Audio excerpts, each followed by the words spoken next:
नमस्कार दोस्तों। इस दुनिया में अजीबोगरीब घटनाएं घटती रहती है जिसका हमें पहले से ही कोई आभास नहीं रहता। और जब ऐसी घटनाएं हमारे जीवन में घटती है तो पूरी दुनिया बदल जाती है। ऐसा ही हुआ सुनील के साथ। सुनील पेशे से एक ट्रक ड्राइवर था जो छोटे छोटे बाजार से सामान को अपने ट्रक में डालकर बड़े बड़े व्यापारी को देता था। ये घटना सुनील के साथ तब घटी थी जब सुनील ट्रक में सामान लदकर कोलकाता लेकर जा रहा था। ट्रक में उसके साथ राजू था जो कि सुनील के साथ में रहता था और हेल्पर का काम करता था। नवंबर के उस महीने में ठंड बहुत थी। सुनील ट्रक को लेकर शाम में अपने शहर से निकला और रोजाना की तरह आज भी वो उसी रास्ते में आगे बढ़ रहा था। तभी सुनील ने कहा, यार राजू, हम लोग इतने लेट निकले हैं और हमारे मालिक का भी कुछ पता ही नहीं है कब कहाँ भेज दे। राजू भी उसके हाँ में हाँ मिला देता। राजू कहता कि सुनील भैया, मैंने सुना है कि हम लोग आज रात जिस रास्ते से जा रहे हैं वो वाला हाईवे भी होता है और यहाँ पर रात को भूतिया घटना घटती रहती है। सुनील ने कहा, ये सब बस मन का वहम है, ऐसा कुछ भी नहीं होता। और अगर ऐसा ही है तो आज रात उनसे मिल भी लेंगे। और सुनील हंसने लगा।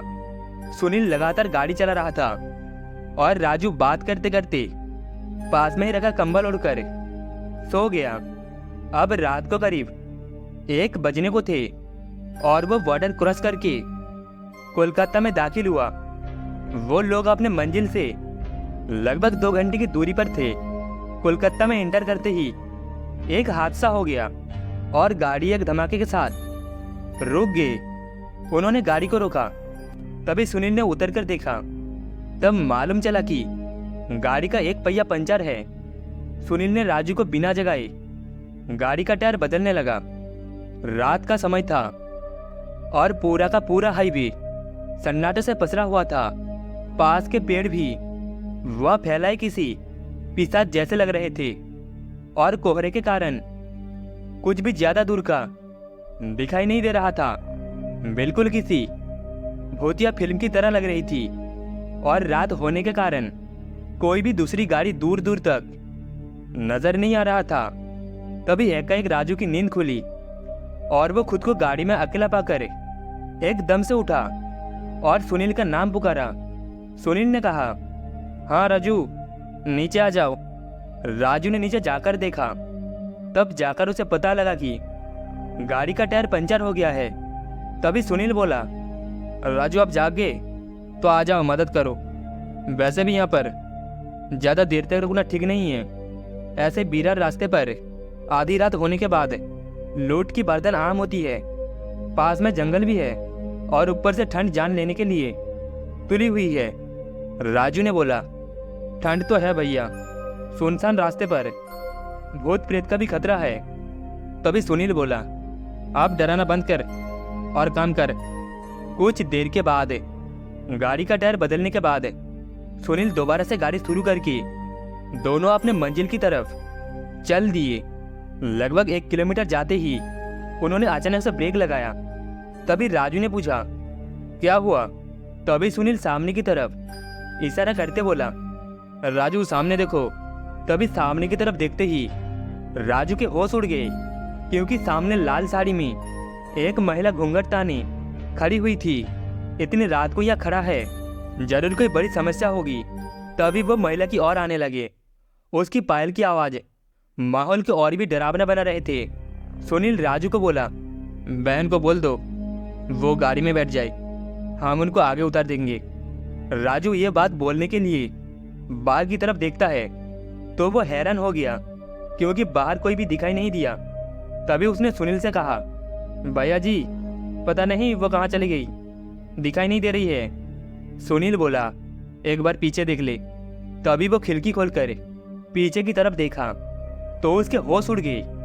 उसने कहा कि वो पीछे बैठी है भैया जी, लेकिन अब वो बहुत ही ज्यादा डर चुकी थी। सुनील ने ट्रक फिर से स्टार्ट करके फुल स्पीड में आगे बढ़ाया, लेकिन राजू की नींद अब गायब हो चुकी थी। क्योंकि वो महिला बिना भनक लगाए ट्रक में कैसे बैठ गई। लगातार गाड़ी चलने के बाद उसने गाड़ी को एकदम से रोका। उसे ख्याल आया कि उस महिला को जहाँ पर उतरना था वो स्टॉप तो पीछे ही छूट गया है। तभी राजू ने कहा कि कहीं वो सो तो नहीं गई, एक बार जाकर देख तो जरा। राजू दोबारा से देखने गया, फिर उसे दूसरा झटका लगा। राजू इस बार डर के मारे पसीने से भीग गया और डरते बोला, गाड़ी में तो कोई नहीं है भैया।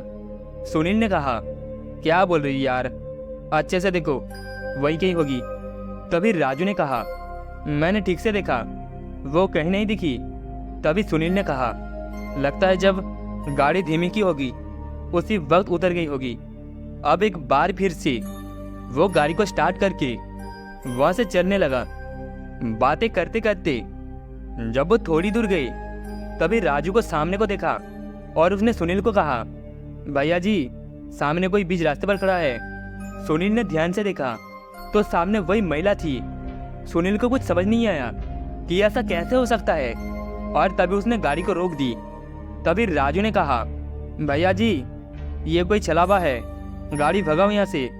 तभी उस महिला के घर के पास देखते ही जैसे वो खिड़की को बंद कर दी, महिला सुनील पर अपने नाखूनों से हमला कर देती है। उस महिला ने सुनील के गले पर वार किया और गले से धीरे धीरे खून आने लगा। सुनील खुद को जैसे तैसे करके छुड़ाकर खिड़की को बंद कर दिया और एक बार फिर से ट्रक स्टार्ट की। इस बार ट्रक स्टार्ट हो गई और वो वहां से तेजी के साथ ट्रक भगाने लगा। तभी उसने अपनी साइड मिरर में देखा। तभी उसने देखा कि वह महिला ट्रक के पीछे पीछे दौड़ती आ रही थी। तभी सुनील ने ट्रक को फुल स्पीड में कर दिया। लगभग 3 किलोमीटर आने के बाद वो चला पर रोक गया और उनका पीछा करना बंद कर दिया। सुनील उसे देखकर बहुत ही ज्यादा डर गया, क्योंकि जब उसने छलावे को पहली बार देखा था तो वो एक सुंदर महिला थी, लेकिन अंत में वो एक खूंखार जानवर जैसा दिखने लगा।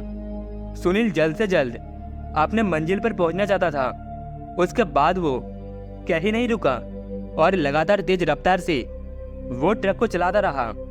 फिर वो अपने मंजिल पर पहुंचा। गाड़ी लगाकर पास में ही हॉस्पिटल में चला गया। सुबह तक वो दवा लेकर ठीक हो गया, लेकिन राजू इस घटना से एक गहरे सदमे में चला गया और सुनील आज भी ये कहानी सुनते हुए बुरी तरह से सहम जाता है। दोस्तों, उसका कहना है कि अगर उस रात ट्रक स्टार्ट नहीं होती तो हमारी लाश को भी किसी को भी पता नहीं लगता। तो दोस्तों, इस कहानी में बस इतना ही। कहानी आपको कैसी लगी कमेंट में बताना।